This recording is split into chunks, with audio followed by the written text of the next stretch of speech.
안녕하세요. 미국 주식 플렉스 애널리스트 김세환입니다. 자, 오늘도 저희가 미국 주식 종목을 분석을 해볼 건데요. 오늘 또 주제는 AI와 반도체, 굉장히 또 핫한 그런 주제를 가져왔죠.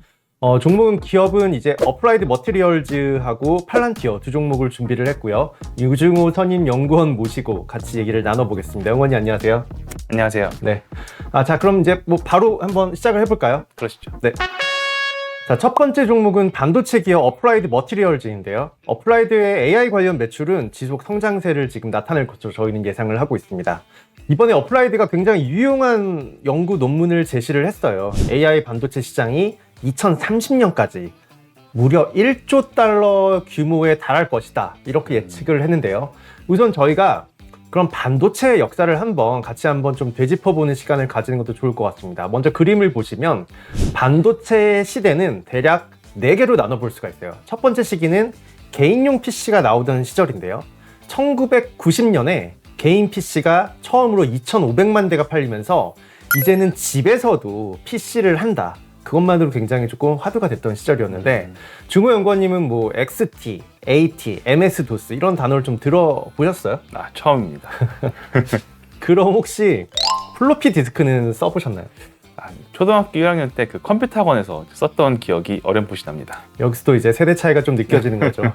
저는 초등학교 1학년 때 그 게임을 PC에 카세트 테이프를 연결을 해서 했었어요. 컴퓨터에 카세트 테이프가 들어가는 네. 이게 컴퓨터 학원에서 제가 이제 1학년 때 기억을 되짚어 보면 이제 금요일은 항상 이제 게임을 하던 날이었는데 그때마다 이제 원장 선생님이 원장실 문을 열고 게임용 테이프를 꺼내오던 기억이 나네요. 보통 테이프 하면 이제 저희 뭐 워크맨 정도는 아시죠? 그렇죠. 근데 전 그 카세트 테이프 컴퓨터는 진짜 처음 들어보거든요. 동안이시네요. 감사합니다. 자, 일단 뭐 다시 분석 얘기로 가서 어쨌든 그런 이제 격변의 시기를 거쳤죠. 개인도 PC를 한다. 이 시대가 이제 1990년대를 이제 찍으면서 제2시대는 스마트폰의 도입이라고 할 수가 있어요. 2002년에 처음으로 블랙베리 폰이 나오면서 이제 반도체 매출은 1,700억 달러 규모로 시장이 성장을 했습니다. 이때부터 이제 PC와 인터넷의 전성기가 펼쳐졌는데요. 제3시기는 역시 모빌리티와 클라우드로 연결이 됐어요. 근데 이제 제3시기는 이제는 모빌리티와 클라우드로 넘어갔는데 휴대성이 편리해지고 통신의 발달이 나타나면서 데이터를 인터넷 공간에 저장하면서 획기적인 이 데이터 센터를 기반으로 한 클라우드 시대의 변화가 일어나게 되죠. 그래서 이제는 2018년부터는 머신러닝이라는 그런 기술까지 도입이 되면서 인간이 생성하는 데이터 양보다 기계가 생성하는 데이터 양이 더 많아지기 시작합니다. 2018년이 딱 그 기점이에요. 그러면서 클라우드의 중요성이 더욱더 부각이 되는, 더 높아지는 그런 시기를 겪었고, 지금 저희가 분석하는 반도체 기업들도 사실은 클라우드 데이터 센터형 매출이 지금 많은 의존을 하고 있죠. 자, 그럼 마지막으로 이 제4시기는 어떤 시기가 올 것이냐. 현재를 기점으로 AI 시대가 이제 열렸는데 이 AI가 그럼 얼마만큼 커져 나갈 거냐. 이거를 보면 AI 시대는 AI와 사물 인터넷이라고 어플라이드 머티리얼즈는 규정을 했습니다. 2022년 기준으로 반도체 시장 규모가 5,730억 달러였는데 2030년까지 AI와 반도체 사물 인터넷으로 인해 1조 달러까지 거의 약 2배 정도가 되는 거죠. 달성할 것으로 어플라이드 머티리얼즈는 예상을 하고 있습니다. 자, 그러면 어플라이드 머티리얼즈의 이번 실적을 보면 일단은 아이캡스 부문, 사물 인터넷, 통신, 자동차, 전력, 센서의 실리콘 수요가 증가를 했고 반도체 산업이 변해가는 트렌드에 일단 제대로 탑승을 했다. 저희는 또 이렇게 판단을 하고 있는데요. 고성능 컴퓨팅을 위한 고대역폭 메모리 HBM이라고 알려져 있죠. 이 성장도 어플라이드 머티리얼즈는 연평균 30%에 달할 것이다. 이렇게 보고 있습니다.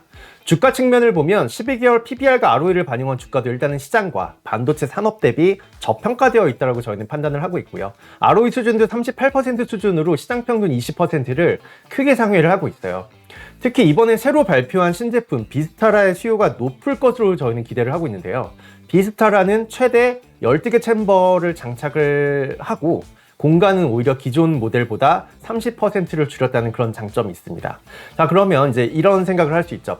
어플라이드 머티리얼즈가 이 비스타를 가지고 뭘 하는 애들이냐, 이걸로 뭘 만들어내냐. 반도체라는 거는 정말 간단하게 설명을 하면 저희가 이제 PC를 뜯어보거나 하면 검정색으로 여러 가지 이제 발이 이렇게 달려있는 그 칩이 있잖아요. 그게 이제 반도체 칩이라고 불리는데 그 칩에는 전자 기판이 수백 겹으로 되어 있습니다. 그래서 그 전자기판 한 겹 깔고 그 위에 한 겹 깔고 이런 식으로 전자기판이 겹쳐지는데 그 기판 사이에 전류가 흘러들어오면서 그 기판이 이제 작동을 하는 방식인데 전류가 위층으로 흘러들어오면 안 되겠죠. 200층까지 그 작은 기판을 쌓아놨는데 전류가 1층에서 3층 갔다 5층 갔다 같이 쓰면은 문제가 일어나기 때문에 그 반도체 칩 사이사이에다가 굉장히 얇은 사이마다 막을 형성해야 되는데 그런 기술에 이제 이 어플라이드 머티리얼즈의 기기가 쓰이기도 합니다. 그래서 그거를 정말 얇게 깔아야겠죠. 200층을 다 깔려면 두꺼워지면 안 되잖아요. 얇아야 되기 때문에 칩이 이렇게 얇기 때문에 그래서 그 사이를 이렇게 층을 만들어주는 증착을 한다 뭐 이렇게 얘기를 하기도 하는데요. 그런 기술들을 이제 활용할 수 있는, 만들어낼 수 있는 반도체 기기를 생산하는 기업이 이 어플라이드 머티리얼즈고 이번에 생산한 비스타라 같은 경우도 이러한 이제 작업중 하나지만 이러한 기술을 가지고 있습니다. 자, 다음은 이제 미국의 AI 빅데이터 소프트웨어 기업 팔란티어인데요. 어땠나요, 좀 실적이? 네, 팔란티어 같은 경우는 이제 올해 초에 최초로 흑자 전환에 성공했고 이제 고객 증가 추세에 힘입어서 실적 성장이 나타나고 있습니다. 또한 창립 이래 처음으로 자사주 매입 프로그램도 발표했죠. 우선 이제 기업에 대해 간략히 설명드리면은 팔란티어는 미국 정부의 보안과 이제 대테러 조사, 이제 데이터 분석을 위한 소프트웨어를 제공하면서 사업을 시작했습니다. 향후 일반 기업 시장을 사업을 이제 확장하면서 팔란티어의 소프트웨어는 현재 전 세계 약 60여 개 산업에서 사용 중에 있죠. 사업 대상이 일단은 정부에서 기업으로 전환했다기보다는 정부는 그대로 가지고 있는데 기업이 더 추가가 됐다 이렇게 보는 게 맞는 거죠? 네, 맞습니다. 기존 정부 기관을 대상으로 한 사업에서 이제 견고한 사업에서 이제 좀 성장성을 갖추기 위해 기업 시장으로 일반 기업 시장으로 진출했죠. 그래서 2023년 기준 이제 2분기 기준 전체 매출의 57%가 정부에서 발생하고 있고요. 그리고 43%가 일반 기업에서 발생하고 있습니다. 이번 분기 기준 총 고객 수는 421개로 증가 추세에 있죠. 이제 팔란티어의 플랫폼 비즈니스를 좀 간략히 요약해드리면은 크게 4개로 나뉩니다. 고담, 파운드리, 아폴로, AIP로 나뉘는데 이제 사진을 보면서 간략히 설명드리면은 고담 같은 경우 이제 정부 기관이나 국방 분야에서 사용되는 빅데이터 분석 플랫폼입니다. 머신러닝과 AI 기술이 탑재되면서 대규모 데이터를 실시간으로 수집하고 분석해서 위협을 감지하고 대응할 수 있죠. 과거에 실제로 미국의 대테러 작전에도 쓰이면서 유명세를 타기 시작했습니다. 제가 배트맨의 정말 찐팬이거든요. 그 1980년대 나온 배트맨 정말 좋아하는데 정말 그 컬렉션 다 샀던 기억이 나는데 여기서 말하는 그 고담이 배트맨에 나오는 그 고담 도시에서 가져온 거가 맞는 거죠? 네, 어느 정도 맞습니다. 이제 고담은 이제 범죄 예측 분석이나 소프트웨어로 배트맨의 배경이 되는 범죄 도시에서 이름을 가져왔는데요. DC에서도 이제 맘대로 쓰면 안 된다 이런 좀 태클을 걸기도 한 걸로 알고 있습니다.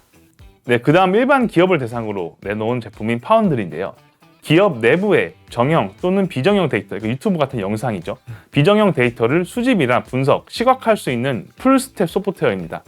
진보된 AI 기술을 탑재해서 새로운 상황이나 이제 과거 데이터가 부족한 경우에도 이제 만약의 상황을 대입해서 시뮬레이션을 돌려주는데요.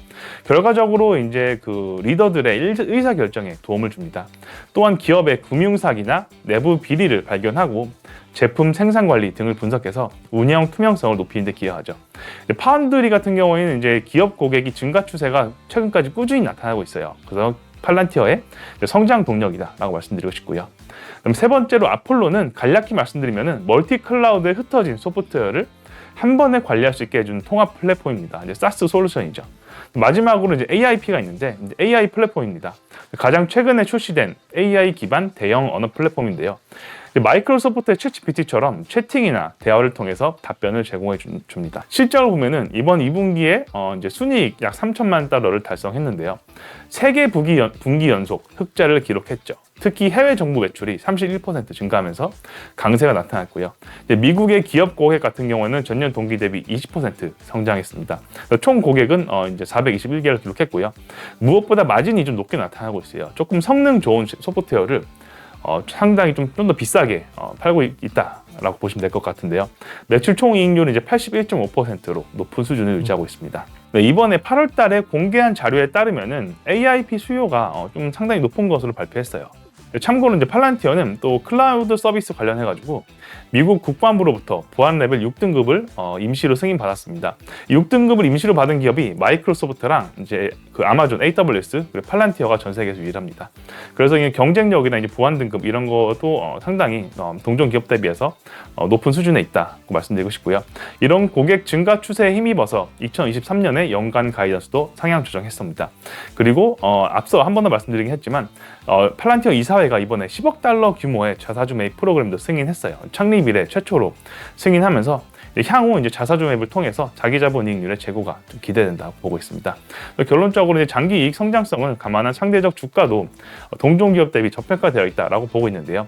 그러나 이제 최근 흑자 전환에 성공했고 시장 대비 낮은 ROE랑 높은 단기 변동성이 좀 존재하고 있습니다. 그래서 저희는 결론적으로 또 장기 투자 관점으로 접근하시는 게 유효하다라고 보고 있습니다. 자, 오늘은 저희가 뮤시 종목 어플라이드 머티리얼즈와 팔란티어에 대해 또 알아봤는데, 확실히 최근에 나오는 종목들은 AI와 그리고 반도체 이런 쪽으로 좀 성장이 높게 나타난다는 걸 한 번 더 저희가 숫자적으로 볼 수 있는 그런 시간이었습니다. 저희 자료는 혹시 어디서 볼 수 있나요? 자료는 저희 그 KB 리서치 홈페이지에 들어오시면 보실 수 있습니다. 유튜브에 그 더보기를 클릭해도 볼 수가 있죠. 저희 맞습니다. 링크를 또 넣어놨기 때문에 네. 저희가 말로는 되게 간단하게 한 1, 2분 내로 얘기를 하지만 사실 이제 종목 하나당 거의 한 20페이지 넘게 많은 정보들을 넣어놨기 때문에 조금 더 분석적인 측면에서 보고 싶으신 분들은, 디테일하게 보고 싶으신 분들은 저희 유튜브에서 더보기에 링크를 클릭하시면은 PDF 파일로 보실 수가 있습니다. 자, 그럼 오늘 미국 주식 플렉스는 여기서 마치도록 하겠습니다. 시청해주셔서 감사합니다. 감사합니다.